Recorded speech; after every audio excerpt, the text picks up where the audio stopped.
Hello everyone, Assalamu alaikum. I am Ume Arbab. Welcome to Arbab's literature world. उम्मीद करती हूँ आप सब खैरियत से होंगे. आज की इस वीडियो में मैं आपके साथ डिस्कस करूँगी कि रिसर्च क्या है और टाइप्स ऑफ रिसर्च को. इससे पहले जो वीडियो हमने बनाई उसमें था रिसर्च क्या है, उसकी फ़ीचर्स, कैरेक्टरिस्टिक्स, ऑब्जेक्टिव्स, इन सब को अच्छे तरीके से एक्सप्लेन किया गया है. आप वो वीडियो मेरे चैनल पर देख सकते हैं. तो चलिए आज की इस वीडियो को शुरू करते हैं. सबसे पहले हम देखेंगे कि रिसर्च क्या है और रिसर्च की डेफिनेशन को. रिसर्च बेसिकली दो वर्ड में डिवाइड किया गया है, re and search. Re mean again and search mean search out करना. सो रिसर्च मीन के पहले से जो चीज़ें सर्च की गई हैं उनको दोबारा से सर्च आउट करना रिसर्च कहलाती है. अकॉर्डिंग टू क्लिफोर्ड वुडी उन्होंने एक बहुत अच्छी डेफिनेशन दी है. उस डेफिनेशन के मुताबिक research comprises defining and redefining problems. जो रिसर्च है वो कंप्राइज करती है डिफाइनिंग, जो पहले से डिफाइन की गई चीज़ें हैं और उनको रीडिफाइन की गई प्रॉब्लम्स को कंप्राइज करता है. उनको कंप्राइज करने के बाद एक हाइपोथेसिस फॉर्मुलेट किया जाता है और उनके बाद उसका सजेस्टेड सॉल्यूशन डिमांड किया जाता है. उन सॉल्यूशन को हल करते वक्त क्या चीज़ें रिक्वायर्ड होती हैं, डाटा को कलेक्ट किया जाता है, ऑर्गेनाइज किया जाता है और फिर उस डाटा को इवेल्युएट किया जाता है. Making deduction and reading conclusions. जो हमने एक बना दिया कंक्लूजन उसको अच्छे से रीड करना. And at last carefully testing the conclusion to determine whether they fit the formulating hypothesis. उसके बाद हमने ये केयरफुली टेस्ट करना है कि जो हमने कंक्लूजन बना दिया है वो उस हाइपोथेसिस पर पूरा उतरता है या नहीं. फॉर एग्ज़ाम्पल के हम एक एग्ज़ाम्पल ले लेते हैं. पहले ज़माने में लोग पत्थरों से आग जलाते थे. उन्होंने क्या किया, उस चीज़ को पहले ऑब्ज़र्व किया, उसके बाद उसकी एक हाइपोथेसिस जनरेट किया, उसके बाद मैच स्टिक्स बनाई, माचिस की तिल्लियाँ बनाई. तो इसी तरह जब भी कोई रिसर्चर रिसर्च करता है तो वो पहले से बनाई गई चीज़ को दोबारा से इवेल्युएट करता है, उसको हाइपोथेसिस उसके बनाता है. फॉर एग्ज़ाम्पल एक और एग्ज़ाम्पल ले लेते हैं. 2G आ गया, 3G, 4G, 5G, ये जितने भी MBs के इंटरनेट वगैरह चलते हैं ये पहले उन्होंने हाइपोथेसिस बनाए, उसके बाद चीज़ों को और अच्छे तरीके से एक्सप्लेन किया गया. तो हर रिसर्च के लिए हमें क्या एक प्रॉब्लम्स रिक्वायर होती है, उस प्रॉब्लम के बाद हम उसकी रिसर्च करते हैं और उसके बाद चीज़ें नई डिवेल्प होती हैं. So moving on towards types of research. Types of research में हमने पहले देखना है कि सारी टाइप्स को हमने कैटेगरीज में डिवाइड कर दिया गया है.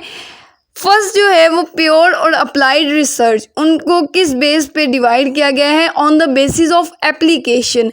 इनको on the basis of application के तौर पर सेपरेट किया है. एक्सप्लेनेटरी, कैजुअल और descriptive research on the basis of objectives, the theoretical and empirical on the basis of extent theory. Qualitative and quantitative को डिवाइड किया गया है on the basis of methodology. So इनकी बेस पे हमने तमाम जो टाइप्स हैं उनको डिस्कस करना है. सो ये मेन इम्पोर्टेंट है, ये आप देख लीजिएगा कि किस बेस पर किस टाइप्स को डिवाइड किया गया है. जो आज हमने डिस्कस करना है टाइप्स ऑफ रिसर्च में, उसमें आती है applied research, action research, qualitative, quantitative, descriptive, fundamental, basic, pure. Fundamental को ही बेसिकली बेसिक और प्योर रिसर्च भी कहा जाता है. थ्योरेटिकल और फंडामेंटल रिसर्च को आज हमने डिस्कस करना है.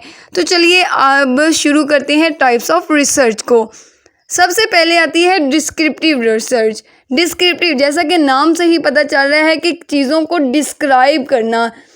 इसमें बेसिकली ये होता है कि आपने चीज़ों को डिस्क्राइब करना होता है, उसकी कैरेक्टरिस्टिक्स को, उसके आंसर्स को नहीं देखना होता.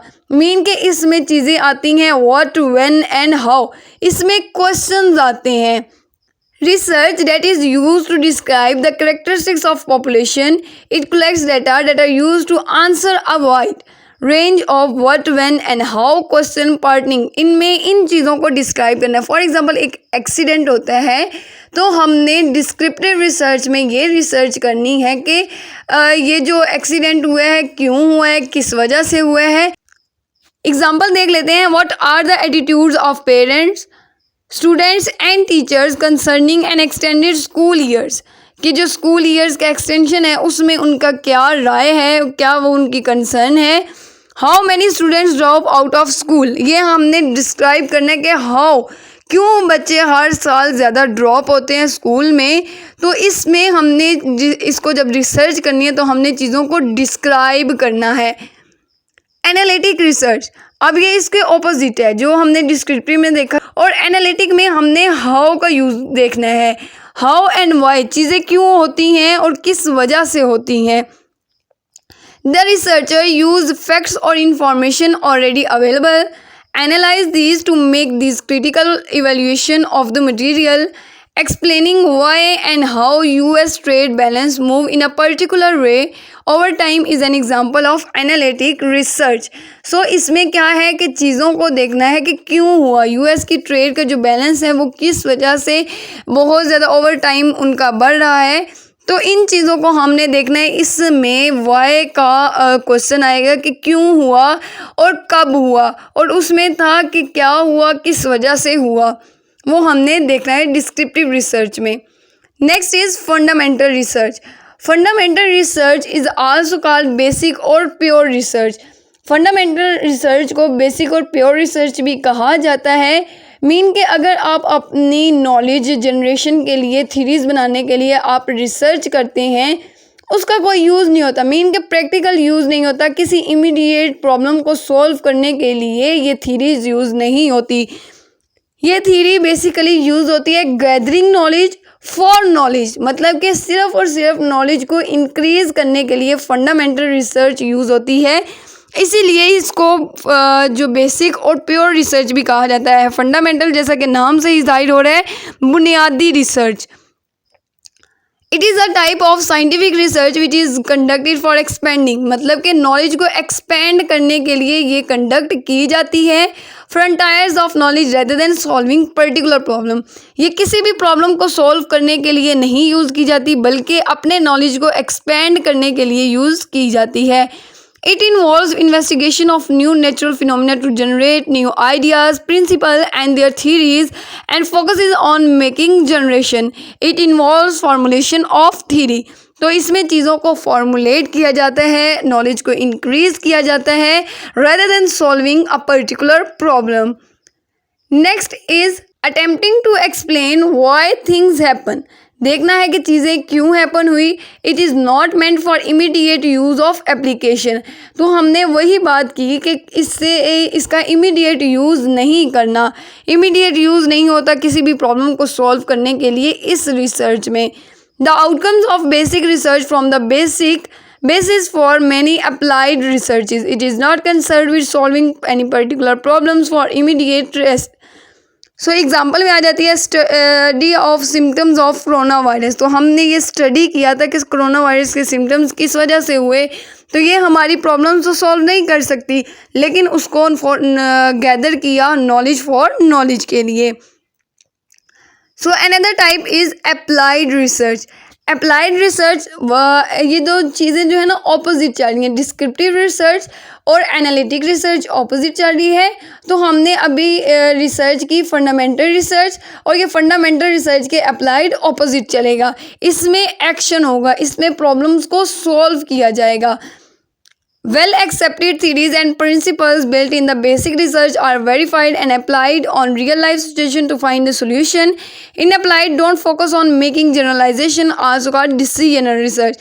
In case of marketing and medical research, so इसमें हमने डिस्कस कर लिया कि अप्लाइड में चीज़ों को अप्लाई किया जाता है ताकि जो प्रॉब्लम्स हैं उनको सॉल्व की जाए। फॉर एग्ज़ाम्पल, अगर कोई भी इंडस्ट्री, बिजनेस या ऑर्गेनाइजेशन कोई प्रॉब्लम फेस करता है तो उसको सॉल्व करने के लिए जो रिसर्च यूज़ की जाती है वो अप्लाइड रिसर्च होती है।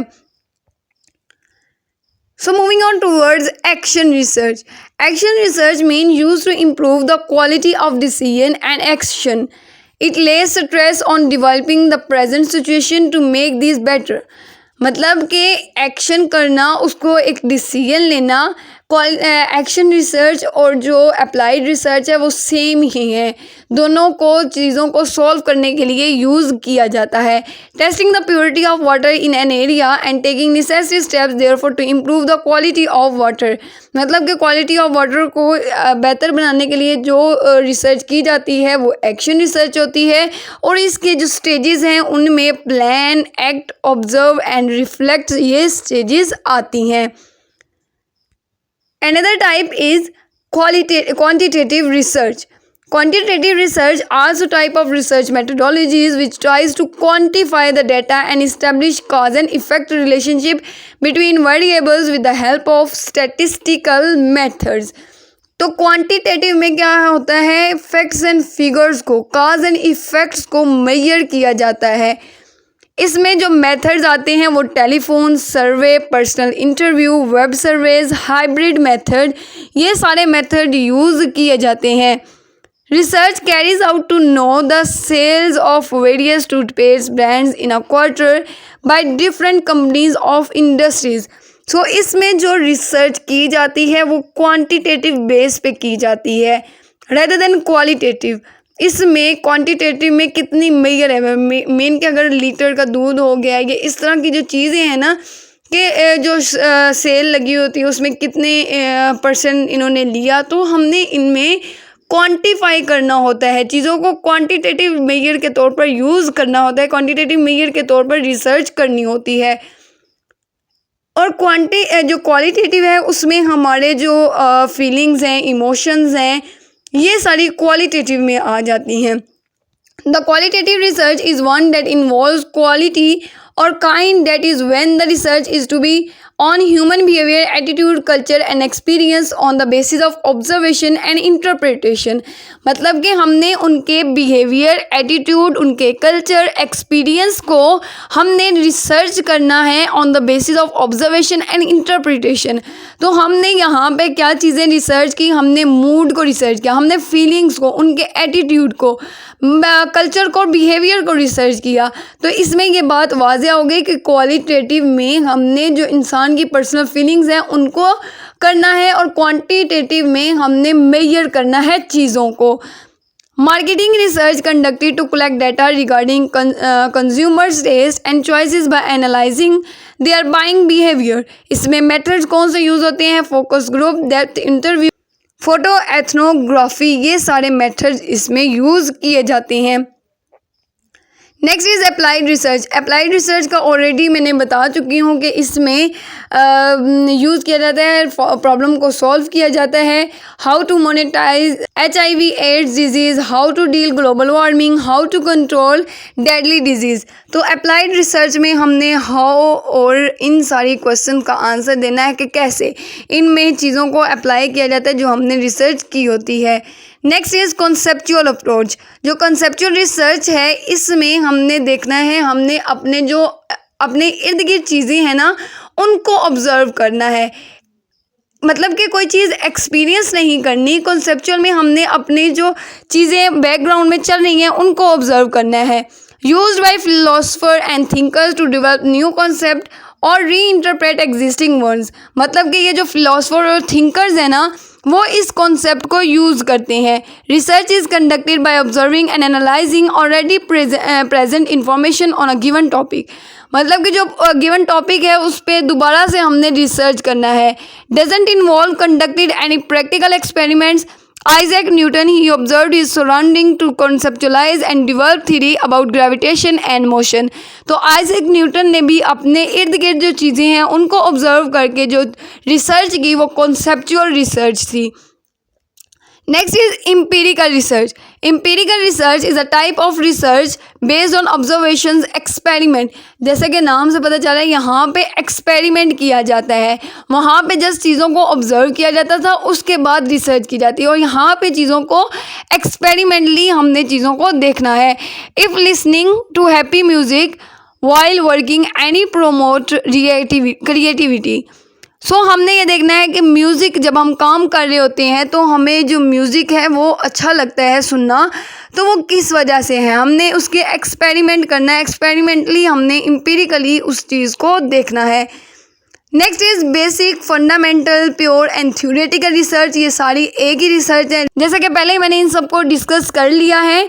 बेसिक, फंडामेंटल बेसिक होती है, प्योर होती है जिसमें चीज़ों को, आइडियाज़ को, थीरीज़ को देखा जाता है और इसमें gathering knowledge for the sake of knowledge, मतलब कि चीज़ों को नॉलेज के लिए ही स्टडी किया जाता है ताकि अपने नॉलेज को इंक्रीज़ किया जा सके। इनमें और भी टाइप्स आती हैं, जैसा कि one time longitudinal research. One time mean कि हमने एक ही दफ़ा रिसर्च करनी होती है। लॉन्गिट्यूडनल मीन इंटरवली हमने उन चीज़ों को रिसर्च करना होता है, मतलब 1 हफ़्ते बाद, 2 हफ़्ते बाद, 1-1.5 साल बाद हमने उन चीज़ों पर रिसर्च करनी होती है। नेक्स्ट इज़ क्लिनिकल और डायग्नोस्टिक। क्लिनिकल और डायग्नोस्टिक में जो चीज़ें हैं, मतलब कि जब फीवर होते हैं वो किस वजह से होते हैं, हमारे जो बैकग्राउंड है, जो सराउंडिंग्स हैं, उनको देखना होता है, वो हमारी क्लिनिकल और डायग्नोस्टिक में आती है। मीन के फीवर है और वो फीवर किस वजह से, कितने दिनों से है और क्यों है, उसको रिसर्च करते हुए हमारी ये क्या आएगी, क्लिनिकल और डायग्नोस्टिक रिसर्च। हिस्टोरिकल रिसर्च में हमने देखना है कि चीज़ें हिस्टोरिकली चीज़ों को देखना है कि हमारी ये पास्ट में हुआ था, ये प्रेजेंट में हो रहा है, किस वजह से हो रहा है, हिस्टोरिकली हमने चीज़ों को देखना है। फील्ड सेटिंग और लेबोरेटरी स्टिमुलेशन रिसर्च में आती है। फील्ड मतलब कि जब हमने कोई रिसर्च करनी है तो उस रिसर्चर को उस फील्ड में जाकर काम करना होगा, तब जाके उसको उस रिसर्च का पता चलेगा। एंड लेबोरेटरी और स्टिमुलस रिसर्च में अपने ही माहौल ऐसा बना लेना है कि सारी चीज़ें अवेलेबल हो रिसर्च के तौर पर। So thank you so much. आज की वीडियो के लिए बस इतना ही। मिलते हैं नेक्स्ट वीडियो में, तब तक के लिए अल्लाह हाफिज़। बहुत सारा ख्याल रखिएगा और दुआओं में याद रखिएगा। टेक केयर, अल्लाह हाफिज़।